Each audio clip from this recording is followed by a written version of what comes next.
Sino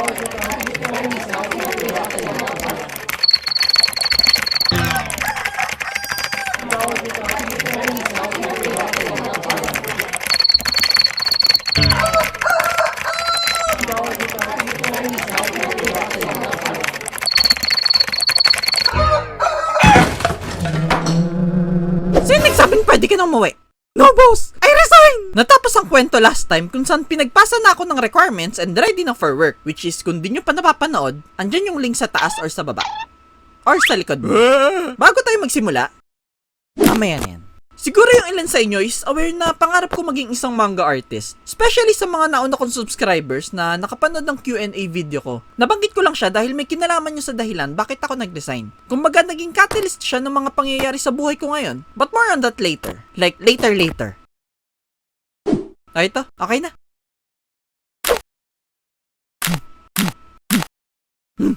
Sorry. Well, kung akala nyo masaya magtrabaho dahil sa sahod ka na It's a prank! So, simulan natin ang storya kung saan pinapasok na ako for my first day of work as a junior architect. Iisa lang ang nararamdaman ko nun. Excitement. At kaba. At takot. At taranta na rin. So, di lang isa yun. 4 pala. Pero normal naman yun para sa mga gaya ko noong first time magiging isang empleyado eh. Nakalagay naman sa job description yung magiging trabaho ko sa kumpanya, pero inaalala ko lang na paano kung di ko maintindihan yung ipapagawa nila. Baka tanggalin agad ako. Mahina pa naman ako sa instructions. Hello, sir. First day mo ngayon? Opo. Sige, gawa ka waterproofing details. Tanggal ka na! Ha? I mean, it's a possibility. So, umaga pa lang nun, medyo aligagana ako. Nasaan baon ko? Nasaan wallet ko? Nasaan panyo ko? Nasaan payong ko? Meron pa ba ako nakalimutan? Feeling ko naman wala na. Sobrang aga ko pumasok. 7 AM pa lang, nasa baba na ako ng building ng opisina. Ang pasok kasi namin doon is 8 or 9 AM. Tinatawag yung flexible time. Ata, basta ganun. Kung 8 AM ka papasok, 6 PM ka na uuwi. Kung 9 AM ka papasok, 7 PM ka uuwi. Pero hanggang doon lang halimbawa 10 AM ka na pumasok, ay late ka na nun. Ang kapal mo na. Ngayon, habang naghihintay ako mag 8 AM, tumambay muna ako sa convenience store sa baba ng building. Nagdarasal na, sana di ako pagalitan agad. Sana di ako pagalitan agad. Lumayas ka dito! Layas! Wag po sir, please! No! Layas! Ayoko po! Huwag niyo po akong sisantayin agad! Ha? Anong sisante? Layas! Dadaan ako! Hanggang sa nag 8 AM na nga at kailangan ko na umakyat. This is it. Think positive. Maganda bubungad sa'yo. Here I go. Swertein sana agad. Nga pala, kung hinahanap niyo yung mga classmates ko nung college na kasabay ko mag-apply sa part 1, nakapasa rin sila. Pero magkakaiba lang kami ng first day. So I'm left on my own. Anyway, pagdating ko sa designated room kung saan mo natitipunin ang mga newly hired ay syempre di agad kami nilagay sa mga kanya-kanya naming pwesto. Pinapirma muna kami ng kontrata para wala na kaming kawala. At inorient sa mga rules and regulations sa loob ng kumpanya. Bawal kumain sa table, bawal mag-cellphone, at higit sa lahat, bawal magjowa ng katrabaho. Any more questions? Hala, crush mo ko diba? Kapal mo? Then after nun, saka kami inilibot sa buong building at isa-isa dinala sa kanya-kanya naming magiging team at workplace. Ikaw, Vince, dito ka sa team na to maa-assign. Sige, ma'am. Thank you po. Sige, sir. Kaya po bahala sa kanya. Bye! Whee! Hello! Hello! Hello! Hello! Welcome sa team. Ano name mo? Hello po! Ako si Vince Animation! 20 years old! Ha! Para saan yung saludo? How are you? I'm fine, thank you! Ha! Sige, maupo ka na nga. Thankfully, yung napuntahan kong team ay masasabi kong isa sa may mga pinakamababait na taong nakilala ko sa kumpanyang yun. Lalong-lalo na yung manager namin. Ewan ko ba sa taong yun? Parang di nagagalit kahit anong gawin mo sa kanya. Sorry, sir! Okay lang. And syempre, kung hindi toxic ang manager, malamang sa malamang, hindi rin toxic ang mga empleyado under niya. Ibang impluwensya eh. Bawat isa sa kanila, ay grabe. Wala akong masabi. Willing lahat tumulong hanggat kaya. Kailangan mo ng tulong dyan? Ay, salamat, ma'am. Sige, ganito yan. Kailangan mo ng tulong? Ay, salamat, sir. Ganito kasi yan. Kailangan mo ng sandwich? Ay, ma'am, thank you po. Binibenta ko yan. 150 isa. So, na-assign muna ako maging assistant sa project na hawak ng isa kong kateam. Na tawagin na lang natin sa pangalang Sir F. Bale siya yung mag-guide sa akin since mahigit 1 year na siya sa kumpanyang yun and mas marami nang alam. Dami palang alam eh. Tutulong muna ako para lang magka-ideya sa mga maaari kong gawin once na makahawak na ako ng sarili kong architectural project. Sa awa naman ng Diyos ay di ako nahirapan maintindihan yung mga tinuturo niya sa akin. So di agad ako tinanggal. Yehey. As an assistant, syempre, di pa ganun katindi ang trabaho. Walang stress masyado kasi wala pa sa'yo mostly yung burden eh. Sasama ka pa lang para pag-aralan yung ginagawa ng katim mo. Di pa ikaw ang makikipag-meeting sa client. Architect, di namin type, pakiulit. Pang 10 ulit na yan ah. Di pa ikaw ang mag-i-inspect sa site. So far, wala namang problema sa floor na to. Ikaw ba, Vince? May nakikita ka? Opo, sir! Ipis po! Ipis! Ah! Di pa ikaw ang gagawa ng major decision sa project.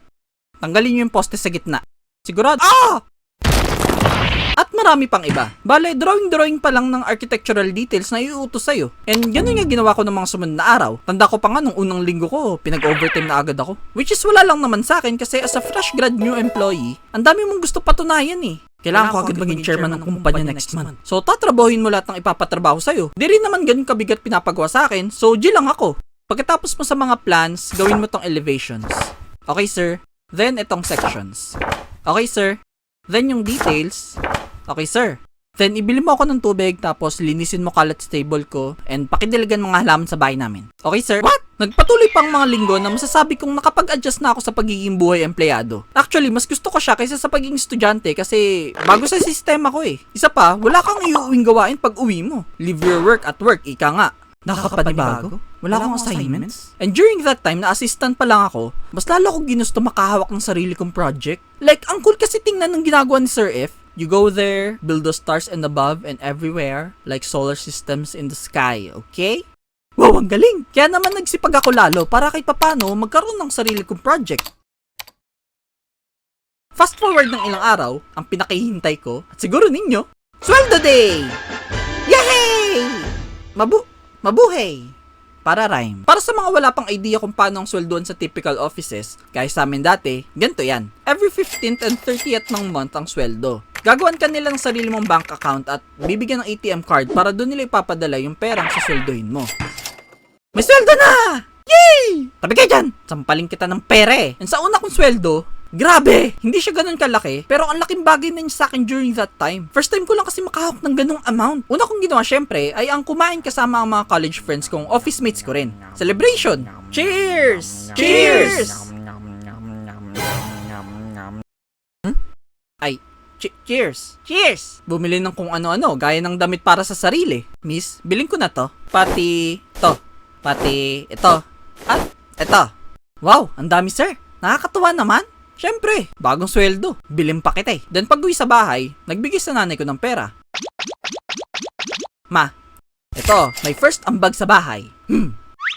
Salamat nak. Gamitin mo yung pera para makabili ng kahit anong gusto mo. Mag-party ka, mag-shopping. Ikaw na bahala, okay? Seryoso? Sa 100? Then kinabukasan,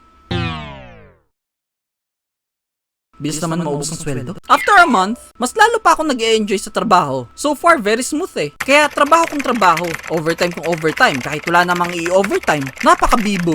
Sino pa may papagawa? Akin na! Ako? Busy ako. Sinasabi ko pa nun sa sarili ko na, wow, parang okay pala maging architect kung sakali. Di naman pala ganun kahirap. Di na masama. During that time din, medyo nakontento na ako sa pamumuhay ko. I mean, hindi komplikado. May stable na trabaho, tapos kumikita ng pera para sa sarili at magulang. Okay, di ba? May bonus pa. Gaya ng mga iba't ibang benefits. Libre daw. Much better kumpara sa pagiging isang manga artist. Mas may sure na pera, at ang ganda pakinggan sa pangalan pag may architect. Pagdating naman sa office mates, wala din akong reklamo. May mga mababait akong ka-team. Sipag ka! Aray ko! Galanting manager every sweldo. Ay sir, sinsweldo na. Papisa ka naman. Sir? Sir? Sir! At mga tropa nung college na kabanding ko every lunchtime or uwian. Penge! Aray! And then sa kumpanyang yon, dun pa ako unang nagka-girlfriend. Ay! Masaya! Araw-araw ka ginaganahan. Pero alam nyo, binibiro ako lagi ng mga ka-team kong una-una sa akin na, nako, sa simula lang yung kasiyahan mo. Na di ko pinansin kasi, you know, everything's going perfectly fine with my life eh. Until mag-resign si Sir F. Yung may hawak ng project na ina-assist ko. Sa'yo ko na ipapamana tong project ko. Resign na lang, dami pang arte. Since siya ang in charge sa project at ako ang assistant niya, sa akin na ipapasa ang mga responsibilidad doon. Na-excite ako nung una, syempre, kasi matagal ko nang hinintay yun eh. Ang makahawak ng sarili kong project. Feeling ko magiging full-fledged architect na ako dahil may experience ko na yung mga ginagawa ni Sir F noon. Skibidi chur. Ako na makikipag-meeting sa client. Architect, di namin type. Pakiulit. Pigilan ng sarili, Vince. Pigilan ng sarili. Ganito pala ang feeling. Ako na mag-i-inspect sa site. Ipis! Ah! Ako nagagawa ng major decisions sa project. Tanggalin niyo yung poste sa gitna. At marami pang iba. Exciting, di ba? Sa simula, ay, tama nga sila. Sa simula lang talaga masaya. Noon na! Pag may hawak ka ng sariling project, impyerno. Welcome. Actually, nung mga unang linggo na akong may hawak ng project, okay naman. Tinake ko siya sa challenge na ipapasa ko yung mga dapat ipasa at nakakapag-comply sa mga request ng kliyente. Kaso patagal ng patagal, mas nagiging mahirap na yung sitwasyon. Since pa construction phase ng project, meaning malapit na siya itayo, mas dumarami na ang hinihingi sa aking drawings and all of a sudden, lumalalim na rin yung mga problema na lumalabas. Which is di ko na alam paano solusyonan kasi di pa naman ganun karami alam ko eh. Architect, 1 million story high-rise condominium to, di ba? So, asan yung genset room? Then yung fuel storage room, wala ring ventilation. Wala ring water reserve tank. Ano ba naman to? Malapit na yung construction tapos ang dami pang problema. Ala sir, ganun po ba? Teka, ano po yung mga yun? Nakakahingi naman ako ng tulong sa manager at ka-team ko. Pero di naman sa lahat ng oras matutulungan nila ako. Dahil kung busy ako, aba, mas busy sila. Kanina ako hingi ng tulong? Di ko na rin alam. Lord, tulong! Busy ako. Saka lang rin nag-sink in sa akin na, shit, ako na nga lang pala mag-isa. At mula nga nun, nasabi ko sa sarili kong, hindi pa ako ready. Kala ko enough na yung experiences na naging ko sa ilang buwan para sa ganong kabigat na responsibilidad. Kulang na kulang pa pala. Mabuti na lang, may bagong dumating sa team namin. At inassign para samahan ako na itago na lang natin sa pangalang Helga. Laking pasalamat ko talaga nun pagdating niya kasi kahit pa paano may katulong na ako sa paggawa ng working drawings. Napakadali pa niyang turuan. Hindi gaya ko na basta. Pero syempre, dahil sa baguhan pa rin siya, need pa ng guidance, sa akin pa rin mostly ng decision making dahil ako yung may mas konti ng experience eh. Vince, anong gagawin dito? Paano to? Ayan ba? Di ko rin alam eh. O diba? Ang galing ng kumpanya namin. Nagsama kaming baguhan. Parang wala pang kaalam-alam. Wala pa akong 6 months sa trabaho pero Diyos ka Lord! Parang gusto ko na mag-resign. Bakit naman ganito? Bakit naman ganito? Kaya ko yun eh. Okay, di ikaw na. Saksak mo sa baka mo. O diba? Impyerno talaga. Welcome ulit. Nagpatuloy pa ang mga buwan. Parami pa lalo ng parami yung hinihingi ng kliyente na drawings and di kami makasabi ng kasama ko. Dumadating na sa point na tuwing nakikipag-meeting kami at may tinatanong sa akin, wala akong maisagot na minsan nauuwi sa humiliation. Bakit ba ito yung pinalit na project in charge? Walang kaalam-alam. Sorry po sir. Hindi eh. Malaking project to. Wala ka bang utak? Ay, grabe naman yun sir. Ikaw ba, alam mo kung kailan birthday ko? Ha? Hindi. Okay, tama na sir. Wala ka rin alam. Pero syempre, di ko sinabi yun. Nagsorry lang talaga ako at tumahimik habang pinapagalitan. Masakit, pero ano magagawa ko? Actually, gusto ko siyang suntok. Alam naman, pagbalikin ko yung senior ko na nag-resign na. Sir, balik ka na! You called me? Yes! Bye! So, para makaabot sa lahat ng deadlines, I have no other choice kung hindi mag-overtime. Naawa rin ako dun sa kasama kong bago kasi nadamay agad sa malupitang overtime ko. Nahihiya nga ako minsan kasi nakikita na niya palaging wala ako sa mood. Yung toxicity ko lumalabas na dahil sa stress. Bakit ganito to? Ulitin mo!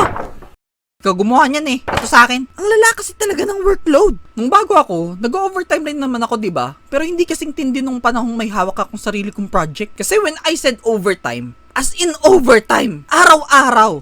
We? Yes, araw-araw. As in Monday to Sunday. As in Monday to Sunday? Oo, as in Monday. Ano ba? From Monday to Friday, papasok ako ng 8 a.m. Then uuwi ng 11 or 12 midnight. But wait, there's more. Kasi Saturday to Sunday, papasok pa ulit ako ng 10 a.m. hanggang 7 p.m. O diba? 7 days straight. Tapos, ang biyahe ko papapunta at pauwi ay tig 2 oras. Ang hassle. Di ko nga alam paano ko yung kinaya kasi ilang buwan na akong ganun. Walang pahinga. Even Christmas at New Year's Eve, di ko na na-enjoy dahil sa buwisit ng trabaho na yan.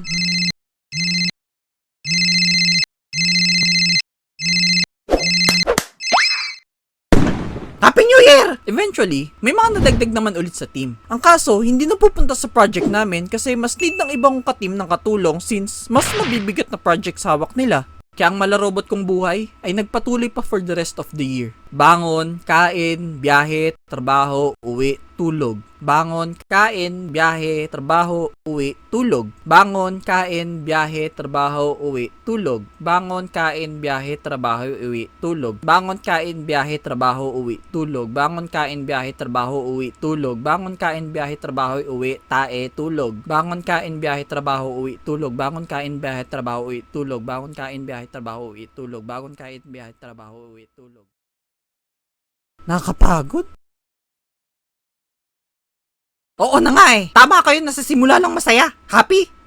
Happy! At this point, wala na talaga akong oras para sa sarili ko. Wala na akong oras para umiyak. Ayoko na. Vince, may meeting daw kayo. Okay, lagi na akong puyat at walang matinong tulog. Utak ko, di na nagpa-function ng maayos. Laging pagod, nagiging toxic na ako sa girlfriend ko. Absent na ako ng absent kahit natatambakan na ng trabaho. Wala na akong pakialam sa mga nangyayari sa paligid ko. At nagsisimula ko na kamuhian ng may-ari ng kumpanya. I mean, kamuhian yung ginagawa ko. Like, sobra. Ini-imagine ko pa lang na ganun gagawin ko panghabang buhay. Di ko na kinakaya. Kahit alokin pa ako ng malaking sahod? No! 2 million pesos. Yes! The joke. Basta, di na ako natutuwa. And that's when I started to realize na enough is enough. I wanna resign! Huwag ka na mag-resign. Ay bakit sir? Tanggalin na kita diretso. Naninira ka ng gamit eh. Oo, bala ko na mag-resign. But of course, hindi madali yon dahil saan ako pupulutin after ko mag-resign, di ba? Buti sana kung anak mayaman ako na okay lang mawalan ng trabaho for a while habang naghahanap ng panibago. Hello? Tanggap na po ako? Start ko na bukas? Pwedeng next week na lang? As an adult, may mga bills akong kailangang bayaran, no? So, tinry ko mag-apply sa iba't ibang kumpanya muna habang nag-work pa ako sa company number 2. Malay mo, makatakas ako sa project ko. But unfortunately, di ako natatanggap! Bakit ayaw nyo sa akin? Eh di walang ibang choice kung di magpatuloy pa rin sa pagiging empleyado. Nasaan na raw yung hinahanap na drawings ni client? Ayoko na magtagal sa kumpanyang to! Mababaliw ako! Di ko palalo kinaya kasi unti-unti na nagsisira sa mga kaibigan at kausap ko palagi sa trabaho. Nawawala na yung mga nakakakwentuhan ko na nagpapanatili ng sanity ko sa kumpanyang yun. Ba't kayo natatanggap sa ibang kumpanya? Ako hindi! And eventually, dahil sa konti na lang kami sa team, ay binuwag kami at nilipat ako sa iba, sa site inspection team. Bale, yung project na hawak-hawak ko ay kailangan ko na ipasa sa iba dahil ang magiging trabaho ko ay may iba na. Let's go party! Meaning, sa wakas, makakalaya na ako sa una kong project na puro sakit na ulo. Sir Vince, ako na po bahala sa project. I will do my best. Matagal ko na to pangarap eh. Ah, okay. Sa simula lang yan masaya. Ha? Di ako naniniwala. Di pa ba halata sa mukha ko? Mukha ba ako nag-enjoy? So ang siste is, di na ako palagi nasa office. Dahil may mga araw na kailangan nasa site lang ako the whole day para mag-inspect. I'm free! Pero, may twist. Ay! 3 project naman pinahawak sa akin. From 1 to 3. So dapat ba ako maging masaya? Ha? Ha? Ano ha? Ha? Ano? Hindi! Siguro ang isa na lang rin sa ipinagpapasalamat ko nun ay sobrang bait ulit ng bago kong manager dahil hands-on siya sa pagtulong sa akin. Shoutout sa'yo sir. Sa totoo lang, okay naman yung mga hawak kong projects kahit marami. Mababait mga tao sa site. Madali kausap. At ang pinaka-the best sa lahat ay lagi akong pinapakain. May kapalit yan. Pa-approve ng pinasa naming materials ha. Ang kaso naman, sobrang nakakapagod. E paano? Yung mga projects ko, magkakalayo. Di ba 3 projects ko? Yung isa nasa Manila, yung isa naman nasa Bulacan. Then yung huli, nasa Laguna. Tapos yung office namin sa Pasay. At ako naman umuwi sa Cavite. Imaginein mo yung biyahe, mula north to south every week. This time, physically exhausting naman siya. Toy, baba na! Nasa terminal na ako! Huh? Bayad po, bayad! Ngayon, sure na ako, di ko na talaga kaya. Like, cross my kind heart. I'm very kind. Isang araw, habang nakatunga nga ako sa office, biglang may pumasok sa isip ko. Ay, gusto ko na lang mag-drawing ng anime? May trabaho bang kikita ako habang nag-drawing ng... Teka, oo nga no. Paira muna ah, pundido bumbilya sa banyo eh. Yes, bumalik sa akin ang kagustuhan kong maging isang manga artist. Naisip kong buhayin ang matagal nang nabaon na passion sa puso ko. Lalim. Para sa mga matagal na sa channel na to, alam ko ilang beses ko na sinasabi sa inyong gusto ko maging isang manga artist. Actually, itong YouTube channel at FB page ko is originally dedicated naman talaga for manga related contents. Pero nabago yun nung sumugod ang Fire Nation. The joke. Nabago lang siya over time dahil di masyado nakakahatak ng audience ang mga nauna kong gawa. Nakakakalungkot. Well, truth be told, tinatry ko rin naman talaga kalimutan ng pagiging isang manga artist dahil miski ako noon, skeptical sa career na yan. Wala kang sasahurin monthly. Nakadepende sa maraming bagay kung kikita ka o hindi sa bawat buwan. Alam din naman natin na hindi ganun ka-established ang field ng manga or comics sa Pilipinas compared sa Japan. So, wala masyadong opportunity. Di siguradong future. Pero during that time, dahil nga sa marami ako naging realizations, gusto ko mag-take ng risk. Big risk. Aalis na ako sa pag-aarki. Di na magbo-board exam at papasukin ang mundo ng manga or comics. Ayoko kasi magpatuloy sa buhay na maraming what ifs. Maybe I'll give it a year or two. Kung hindi mag-work, edi balik sa dati. Ayoko na bumalik sa pag-aarki. Kaya sana mag-work tong paggawa ko ng manga. Sana mag-work! Edi sinimulan kong maghanap sa internet ng work na may kinalaman sa paggawa ng manga. Kaka-search ko, may nanap akong may nahanap akong isang publishing company na medyo kilala pagdating sa pagre-release ng books, including manga. Nagulat pa ako nung una kasi may ganun na pala sa Pilipinas. So di na ako nagsayang ng oras. Nag-apply agad ako sa kanila as an illustrator. Nagbasa ng requirements and after ng ilang araw na paghihintay, nagsend sila ng email na nagsasabing, at dahil napakagaling mo at napakatalino pa, tapos ikaw ang pinakamagaling sa lahat, like wow, iba ka talaga. You're 1 in a million. Bawo kami sa'yo. The best ka sa the best. Tanggap ka na? Tanggap ka na? Wow! Woo! Natanggap ako! Ito na ang unang hakbang patungo sa aking pangarap. Bow. Binigyan agad nila ako ng aking first project which is story ang isinulat ng isa sa mga writers doon na si Sergino Pornasdoro. At yun nga ay yung Unmasked na ako naman yung nag-illustrate. Bili kayo Nandiyan yung link sa baba. Tapos ito namang Simple Life of Jack. Ako na nagsulat ng storya and syempre nag-illustrate. Bili rin kayo. Hehe. Segway! So, sinimulan ko gawin yung illustrations nun habang nag-work pa ako sa company number 2. Tinitingnan kung kaya pagsabayin. Dahil gaya nga ng nasabi ko kanina, sa isang gaya kong adult na may binabayarang bills, di ako pwedeng mabakante, no? Sa ina-plan ko kasing publishing company, kikita lang ako once na makatapos ako ng isang libro. At pag nakatapos na ako ng isang libro, saka na ako magre-resign. Yun ang plano ko. So sa buong araw ng weekdays, work sa kumpanya. Then buong araw sa weekends, drawing ng manga. But after ilang weeks ng pagsasabay sa dalawang yun ay I resign. Di ko kaya pagsabayin to. Mamamatay ako. Focus na ako sa pagdodrawing. Sira ang plano. Yes, after ng ilang taon kong paghihirap, magre-resign na ako. At wala pa akong kinikita sa paggawa ng manga. Bahala na. Gagawin ko ang gusto ko. Magiging Power Ranger ako. Kala ko ba manga artist? Power Ranger na manga artist. Sir, magre-resign na po ako. Di ko na kaya.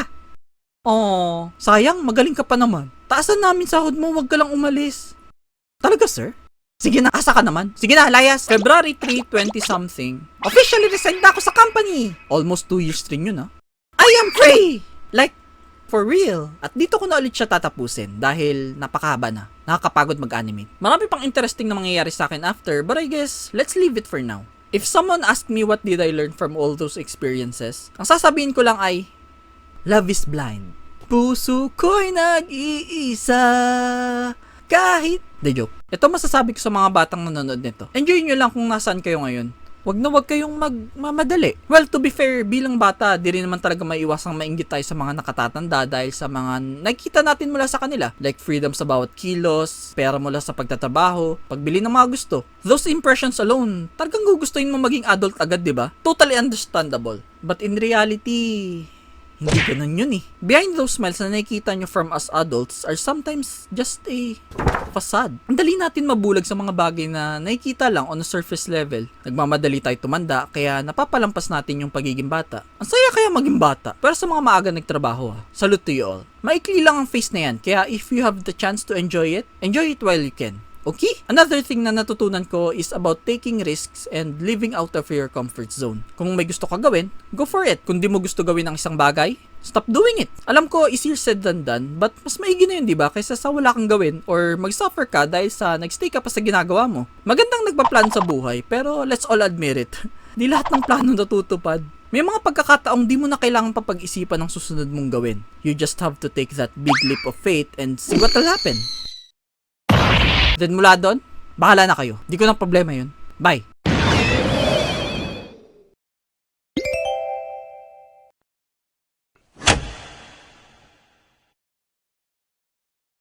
Hello! I am back! Balakaw back? Namiss niya ako? Pakiko. The joke. Namiss ko rin kayo syempre. Pero di na ako gagawa ng ganito kahabang video ulit. Diyos ko, maubos kaluluwa ko. Anyway, alam nyo ba na ang isa sa dahilan kaya di ako nahirapan mag-adjust nun sa pagiging empleyado sa kumpanyang yun is dahil sa karamihan ng ka-office mates ko ay halos kaidaran ko lang rin. So, parang naging extension lang siya nung college life ko. Pinakaiba lang is walang exams or recitations, ganyan. Sa iba't ibang department, daming mga ganda, daming gwapo, hanap crush, ganito ganyan. Basta parang talaga siyang university. Nakakamiss rin minsan yung office environment, in fairness naman. Di ko naman miss yung trabaho, yung environment lang talaga. Yung may kausap ka sa tabi mo habang may ginagawa ka, katsikahan ng kung ano-anong kababalagan na nagaganap sa opisina, lalong-lalo na yung mga kalokohan. Ako! Yung may kasabay ka bababa para mag-lunch or merienda, then OOTD araw-araw. Ayan, araw-araw na-enjoy ko mag-OOTD dun ha. Lalo pa syempre kasi may pambili na ng pang-OOTD dahil sumasahod na. Swerte nga kasi wala ring uniform yung kumpanyang yun, so free ka suotin kahit na anong gusto mo. Pag uwian naman, magkakayayaan kayo ng mga office mates mo, or sa case ko madalas na nagyayaya sa akin is mga college friends ko rin na nandun nga rin sa kumpanyang yun. Sakto kapitbahay lang rin ng workplace namin yung MOA, so dun kami nagbabanding pag uwi. Ang maganda pa nun is may pera na kaming magtotropa kaya nakakain na kami kahit saan namin gusto. Unlike nung college na sa mga tipid na fast food resto lang talaga kaya. Kaya grabe, kala ko talaga mapupunta na ako sa pagiging architect. Kasi tandang-tanda ko gano'n ako kasaya ng mga unang buwan ko sa pagiging empleyado dun eh. Kaso di pala ganun sa mundo ng RT. Sa simula lang pala siya masaya kasi nga nag-a-assist ka pa lang, so wala pa sa'yo yung buong responsibility ng project. Once na pinahawak ka na ng sarili mong project, doon na magsisimula yung paghihirap. Kaya para sa mga papasok sa mundo or field ng architecture, dapat buo talaga loob nyo ha. Hindi pwedeng papasok ka lang dahil sa tingin mo maganda na may architect sa pangalan, or dahil sa tingin mo malaki sahod agad-agad, which is di naman totoo. O kaya dahil napapanood mo online na madali ang trabaho. Naku, think again. Kailangan ng matinding passion dyan. Pumasok ka dahil masaya para sa'yo yung ginagawa mo, or dahil pangarap mo. Yung architect sa name na yan, di lang paganda yan eh. It comes with a very heavy responsibility na dapat ay handa ka tanggapin. Isipin mo sa bawat ginagawa mo, safety ng tao nakasalalay. Kung mahina loob mo, talagang tutumba ka. Lalo pa sa panahon ngayon na medyo tumitindi na rin ng competition dahil dumadami ng architects, tapos nakikisabay pa yung mga foreman na nag-aalok gawin bahay mo sa mas murang presyo. Ay nako, pag-usapan nga natin yan ha. Nababawasan yung mga projects ng architect dito sa Pilipinas dahil sa nasasapawan ng mga foreman na nag-aalok gumawa ng bahay kahit wala naman sa line of work nila. Mas mura sila maningil, pero pag nagka-problema naman yung ginagawa nila, wala na, takbo na. I have nothing against foremen pero sana kung saan lang yung scope ng trabaho nyo, hanggang doon na lang kayo. Wag na mga agaw ng trabaho na di nyo naman linya dahil malaking pera na yung pinag-uusapan dito at safety ng tao. At para naman sa mga kliyente na gusto magpatay ng bahay o kung ano man, alam ko mahal talaga sa mga arkitekto pero di sila naniningil lang mahal dahil sa gusto lang nila maningil lang mahal Babayaran mo dyan ay peace of mind, yung security, very well thought out plan at marami pa.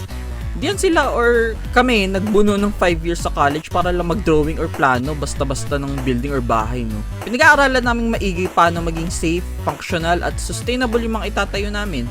Nandiyan din ang mga arkitekto para solusyonan yung mga problema, naging problema at magiging problema sa itatayo nila. At alam nyo ba, pag sa arkitekto ko ay nagpagawa ng bahay at nagka-problema bigla after ilang years, pwede mo pa sila mahabol dahil may liability sila sa ginawa nila. Pagkakaalala ko 15 years ata, more likely ganun katagal. Unlike sa mga foreman na gaya ng sabi ko kanina, after magpatayo ng bahay, babush na. Lilinawin ko, di ko minamaliit yung trabaho ng mga foreman pero sana kung saan lang scope ng trabaho nyo, hanggang doon na lang, okay? Gusto ko lang siya i-voice out dahil lagi ko siya naririnig sa mga college friend kong mga arkitekto na ngayon pag madalas nagkita-kita kami. Matagal na ako wala sa field or mundo ng RT pero syempre dahil sa napagdaanan ko rin naman yung napagdaanan nila, gusto ko lang makatulong. Kasi nakakabaliw lang rin isipin na mag-aaral ka ng 5 years, then 2 years working experience, then 6 months na review para lang magkalisensya ka, tapos ang ending wala ka lang magiging trabaho or kliyente kasi yung mga tao ayaw na magpagawa sa inyo dahil daw mahal. Isipin nyo nga yun. Anyway, ulit, balik tayo sa pagkamiss ko sa office environment. Nakakamiss lang yung, ayun nga, may kausap ka habang nagtatrabaho. katsikahan, kasabay mag-lunch, magsuot ng OOTD kada pasok, mga ganun. Kasi ngayon, araw-araw lang ako sa bahay. It's not that di ako thankful sa work from home setup ko. Pero, best setup na siya pag nag-work ka na, sa totoo lang. Pero, di talaga maiwasang mababaliw ka pa minsan-minsan kasi feeling mo nakakulong ka lang sa kulungan. Lalo pag busy season. Ako. Pero bukod pa doon, wala naman akong reklamo. Kasi pag work from home, mas madalas hawak mo oras mo eh. Nakakapagpahinga ako kailan ko gusto at malaya rin ako nakakaalis para gumala minsan. Ayun lang talaga, wala ka lang kausap. Hindi ko naman din sinasabing kailangan ko ng kausap palagi, pero alam mo yun, mas nakakagana kasi minsan magtrabaho pag may kausap ka in person mismo. Well, siguro bawat trabaho lang talaga comes with its own pros and cons, advantage and disadvantages. Kaya nga payo ko sa mga batang nanonood nito is huwag kayong magmadali tumanda. Make sure na ma-enjoy nyo bawat sandali ng pagiging bata, ng pagiging estudyante. Dahil once na naging adult ka na, there's no turning back. Tandaan nyo yan. Tandaan ng mukha mo. Ay tips pala sa pagpili ng kumpanyang a-applyan nyo. Para sa mga fresh grad dyan, umatras na kayo pag sinabi nila yung linyang, "Nako, para kaming pamilya dito." Red flag yan. Nako, red flag. Pamilya daw. Pamilya kasi sama-sama na kayo dun sa kumpanya. Hindi na kayo pauuwiin. Doon na kayo forever. Another thing na dapat nyong pansinin is kung marami bang bata versus sa kung marami bang matanda sa kumpanya. Pag maraming bata or kaedaran mo sa papasukan mo or applyan mo, ibig sabihin, wala nagtatagal dun. Kasi nagsasisialisan na agad eh. Papalitan agad. Pag maraming matanda naman, ayun, ibig sabihin, nagtatagal yung mga tao kasi maraming benefits siguro, maganda sistema, ayan, doon na ng piling tumanda. Pero di naman sa lahat ng cases ganun. So, at least lang may idea kayo. So now you know. Gusto ko lang rin sabihin na di porket napadon nyo tong video kung to about work experience ay matatakot na rin kayo mag-apply sa mga offices. Di lahat ng kumpanya same sa pinagtrabahuan ko, okay? Yung magiging experience nyo naman ay nagdedepende pa rin talaga sa napakaraming factors. Malaking parte lang talaga sa akin yung gusto ko maging isang manga artist kaya ako nag-resign. But I think kung sakaling gusto ko maging architect, di rin naman ako kaagad aalis dun sa kumpanyang yun. Oo, di ganun kalaki ng pasahod at medyo pangit yung sistema. Pero para sa fresh grad na gaya ko nun, ang dami mo pwede matutunan sa kumpanyang yun eh. Yun yung edge niya sa iba. Yun lang. Ang dami ko na namang sinabi. Haba na naman itong dulo. So, see you again next time. Kailan kaya? Di ko rin sure. Bye-bye!